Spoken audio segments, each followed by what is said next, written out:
अस्सलाम वालेकुम दोस्तों, स्टोरी ज़ोन देखने वालों को खुश आमदीद।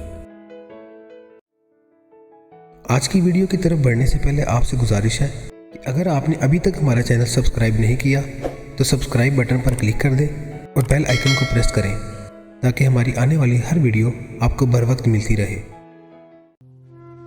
अलल सुबह उस बुढ़िया के बेटे ने भागम भाग अब्दुर्रहमान बिन मोहम्मद बिन अशस को इमाम मुस्लिम के अपने घर में मौजूदगी की इतला जा पहुंचाई, जिसने अपने वालिद से इब्ने ज़ियाद के दरबार में सरगोशी की।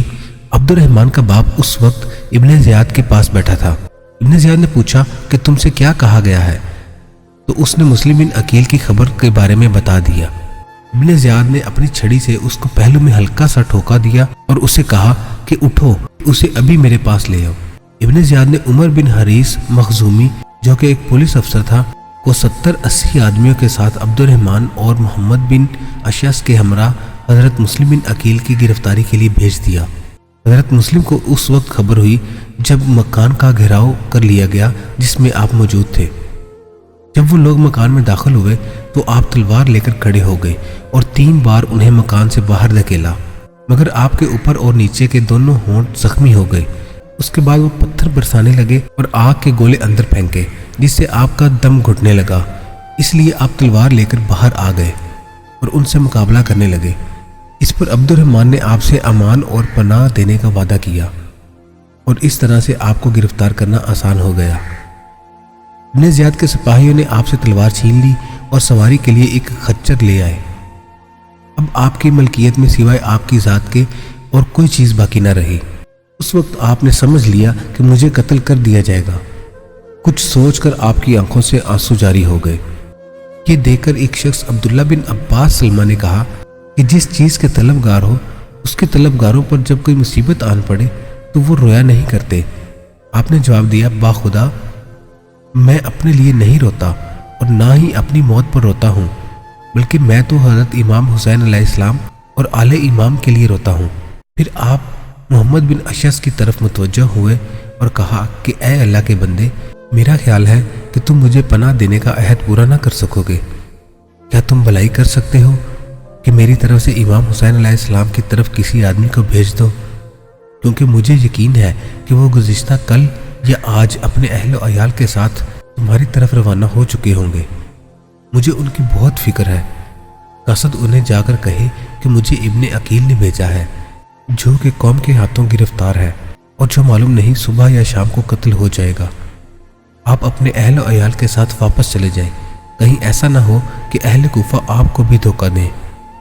ये आपके वालिद के वही असहाब हैं जो उनसे छुटकारा हासिल करना चाहते थे, वह उनकी तबई मौत की सूरत में वाक़या होता वह उनके कत्ल की सूरत में। अहले कूफा ने आपसे और मुझसे झूठे वादे किए थे और दरोग गो की कोई राय नहीं होती। इस पर इब्ने अशस ने कहा कि खुदा की कसम मैं ये काम ज़रूर करूँगा। इब्ने अशस ने वो सारी बातें जो हज़रत मुस्लिम बिन अकील ने कही थी एक ख़त में लिख कर एक शख्स को सवारी का जानवर और अहल व अयाल का खर्च देकर रवाना कर दिया। वो शख्स कूफा से रवाना होकर 4 रातों की मसाफत पर हज़रत इमाम हुसैन अलैहिस्सलाम से मिला। उन्हें हज़रत मुस्लिम बिन अकील का ख़त दिया और सारे हालात गोश गुजार किए। इस पर हज़रत इमाम हुसैन अलैहिस्सलाम ने फरमाया, जो मुकद्दर हो चुका है वो नाजिल होकर रहेगा। हमारा और हमारे हमायतियों का फैसला खुदा के हुजूर होगा। जब हज़रत मुस्लिम बिन अकील जख्मी हालत में और खून आलूद चेहरे और लिबास के साथ तिश्ना लब गवर्नर हाउस पहुंचे तो वहां उमरा और कुछ दूसरे लोग भी इब्ने ज़ियाद से मिलने के लिए इजाज़त के मुंतज़िर थे, जिनसे हज़रत मुस्लिम बिन अकील की जान पहचान थी। वहां एक तरफ ठंडे पानी का एक मटका पड़ा था। हज़रत मुस्लिम बिन अकील ने उसमें से पानी पीने का इरादा किया तो एक आदमी ने कहा कि खुदा की कसम, जहन्नम का खोलता हुआ पानी पीने से पहले तो इस मटके का पानी नहीं पिएगा।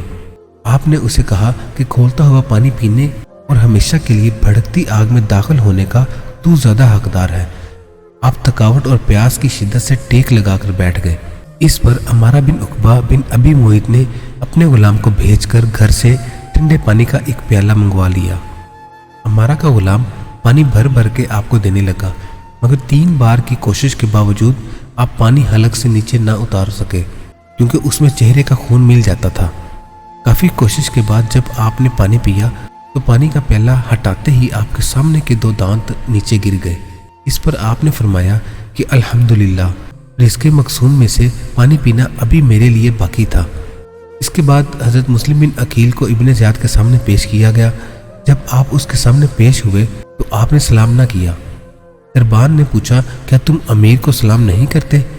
آپ نے کہا نہیں، اگر اس کا ارادہ مجھے قتل کرنے کا ہے تو مجھے اس کی حاجت نہیں، اور اگر اس کا ارادہ مجھے قتل کرنے کا نہیں تو اسے سلام کرنے کے اور بہت سے مواقع پڑے ہیں۔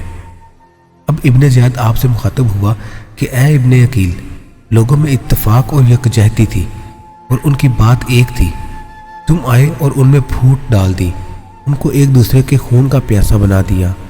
آپ نے کہا ہرگز نہیں، میں اس کام کے لیے نہیں آیا، بلکہ میرا آنا تو اس لیے ہے کہ عدل و انصاف قائم ہو اور اللہ کی کتاب کا حکم نافذ ہو۔ حضرت مسلم بن عقیل کی شہادت۔ حضرت مسلم بن عقیل اور ابن زیاد کے درمیان طویل گفتگو ہوئی، جس میں ابن زیاد مختلف الزامات لگاتا رہا اور آپ ان الزامات کا جواب دیتے رہے، اور آخرکار آپ نے جان لیا کہ اس نے آپ کو قتل کرنے کا حتمی فیصلہ کر لیا ہے۔ تو آپ نے اسے کہا کہ مجھے وصیت کرنی ہے، مہلت دو۔ ابن زیاد نے کہا کہ آپ وصیت کر سکتے ہیں۔ آپ نے حاضرین پر نظر ڈالی تو ان میں عمر بن سعد بن ابی وقاص بھی موجود تھا۔ آپ نے اسے کہا کہ عمر، تم سے میری قربت داری ہے، میرے ساتھ محل کے ایک گوشے میں چلو تاکہ تم سے اکیلے میں بات کر سکوں۔ لیکن عمر بن سعد نے آپ کے ساتھ جانے سے انکار کر دیا۔ آخر ابن زیاد نے اس کی اجازت دے دی اور وہ ابن زیاد کے قریب ہی علیحدگی میں کھڑا ہو گیا۔ حضرت مسلم بن عقیل نے کہا کہ مجھے 700 درہم قرض دینے ہیں، تم میری طرف سے یہ قرض ادا کر دینا، ابن زیاد سے میری لاش مانگ کر دفن کر دینا، اور حضرت امام حسین علیہ السلام کو میرا پیغام دے دینا کہ وہ کوفہ کی طرف ارادہ نہ کریں۔ میں نے ان کو لکھا تھا کہ لوگ آپ کے ساتھ ہیں، میرا خیال ہے کہ وہ روانہ ہو گئے ہوں گے۔ کوفہ میں میرے 2 بچے قسم پرسی کی حالت میں ہیں، جو ابھی کچھ دیر بعد یتیم ہو جائیں گے، ان کو میرے بھائی حسیب کے پاس پہنچا دینا۔ عمر بن سعد نے حضرت مسلم بن عقیل کی تمام باتیں ابن زیاد کو بتا دی۔